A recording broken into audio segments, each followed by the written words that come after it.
Leur moto, déjà fini. Ça me semble tout à fait logique. Alors, on va remettre dans le contexte. Leur moto, donc, c'était une entreprise normande, bon, française en tout cas, un rétrofit. Ça fait partie, à mon sens, des entreprises qui, à mon avis, ont été aidées, où il y a des subventions pour le rétrofit. Je l'ai déjà expliqué éventuellement, la R5, la possibilité de la passer en hybride ou une sorte, entre guillemets, de prolongateur. Pourquoi pas, mais c'est toujours une question de coût. En fait, il y a des personnes dans la vie qui sont réellement déconnectées. Et peu importe, je dirais, ce que tu gagnes, ton argent, ton patrimoine, peu importe, c'est quand tu aimes les gens, quand tu connais la vraie vie, à quel moment tu vas prendre une Twingo 1 qui reste une Twingo 1 avec son châssis, avec tout, elle est éclatée. C'est-à-dire que c'était super il y a 30 ans, c'était magnifique, mais la Twingo, dites-moi dans les commentaires à quelle année c'était. C'était quoi, 96, 92? Mes parents en ont une. Je me rappelle, il y avait du liquide de refroidissement qui, au niveau de la boîte de vitesse et tout, donc, elle n'était pas parfaite. C'était, franchement, 50 000 francs. La petite batterie, donc on change, en fait. Donc, le rétrofit, c'est un moteur de mémoire de 52 chevaux. OK. C'est une petite batterie de 16 kWh. Super. C'est un véhicule qui consomme 12 kWh au 100 km et donc une autonomie de 100-110 km. Ok, sur le principe, banco, à 50 balles par mois. Non, ils voulaient la louer à 200 balles. À 200 balles sans avoir des véhicules chinois, mais il y aurait la T03 que tu as neuve, je crois que c'est 89 € par mois avec 3000 € d'apport. Tu incorpores sur 3 ans, c'est 3000 €, ça te fait 100 balles, t'es moins de 200 € et t'as un véhicule neuf qui n'a strictement rien à voir en termes de sécurité. Tu peux même avoir des leasing éventuellement aussi sur des Twingo 3 électriques. Et avec un véhicule donc plus récent, c'est juste une question de modernisme. Faut vivre avec son temps. Enfin, je suppose que tu n'es plus avec la télé ou avec le tube cathodique. Je ne sais pas. Peut-être que, voilà.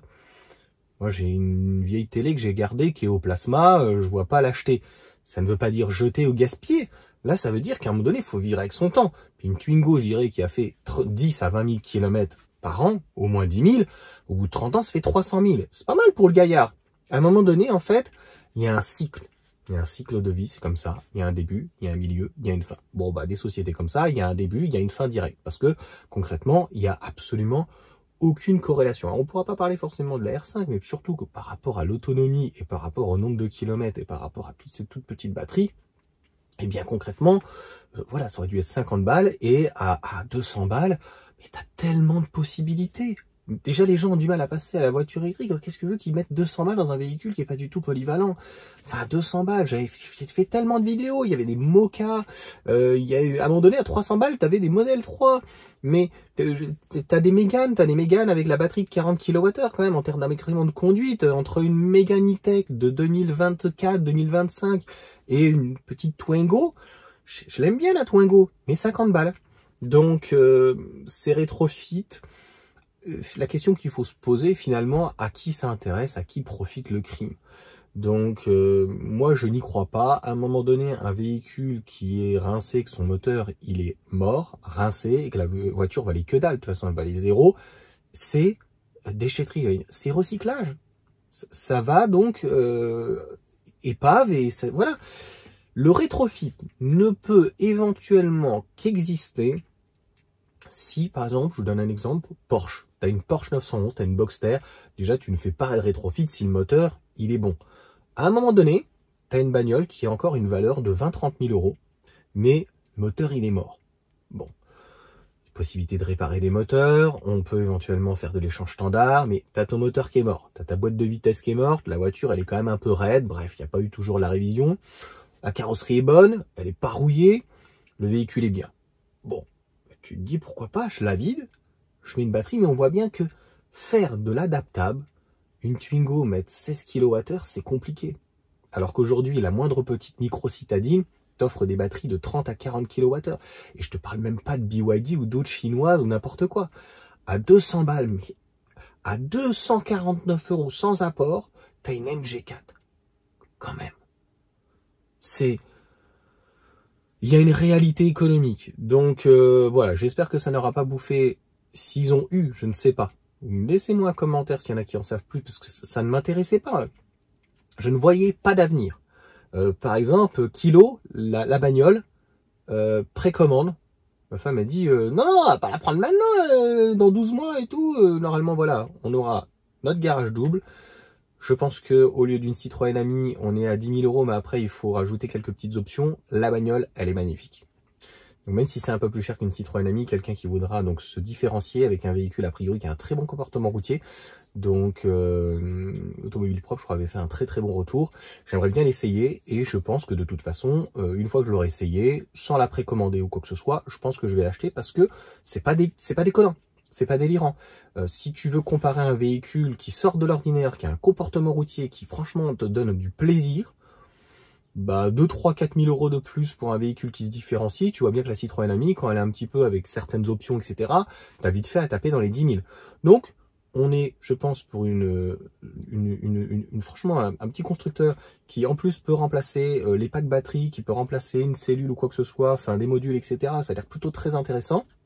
Des moteurs sur les roues et tout, faudra voir, etc. au niveau de la fiabilité, mais ça a l'air d'être bon.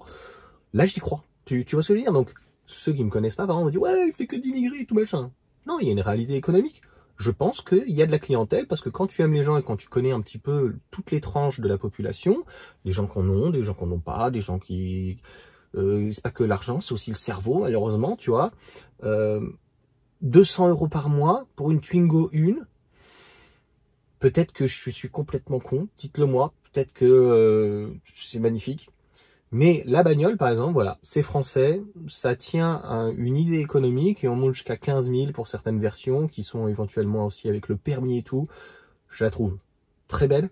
On est sur un véhicule franchement quadricycle qui est quand même a priori avec un châssis très moderne, un châssis limite sportif, limite joueur, une très belle consommation, des batteries bien intégrées. Donc voilà, peut-être qu'après on pourrait regretter qu'il n'y ait pas des sièges un petit peu plus cossus, tu vois, pour les gens comme moi, des petits vieux comme ça, tu vois. Mais sinon pour le reste, très bien. Ressusciter une Twingo à ce prix-là, je pense, et dites-moi dans les commentaires, raisonnablement, sans apport, je pense moins de 100 balles. Tu vois, 89 €, 70 €, je pense qu'il y avait quelque chose. Mais ce qui a tué la voiture au-delà du prix, comme je viens de le dire, c'est l'autonomie. Donc, et qui était bonne pour 16 kWh, mais c'est trop peu. Et moi, je trouve que la sécurité, c'est quand même important. Donc voilà, à 100 balles, t'as un choix de fou. Les constructeurs, malheureusement, chinois, européens, tu vas avoir des plus petites voitures, etc. Tu as... pas possible. Bref, donc, logique. Mais il faut se rappeler quand même, à certains moments, par rapport à certaines émissions, par rapport à certains épisodes, l'enthousiasme. Comprends pas. Et puis encore une fois, la bagnole, franchement, la personnalisation du véhicule, super sympa. La Twingo, très bien, mais la Twingo 1, c'est fini. C'est pas parce que tu vas rajouter des petits stickers et tout machin sur une carrosserie ou que tu as des bosselets ou quoi machin, c'est daté et ça doit, pour moi, aller à la casse et aller au recyclage. C'est aussi simple que ça. Quand un véhicule est en fin de vie et que sa valeur ne vaut plus rien et qu'on essaye en fait de se rétrofit.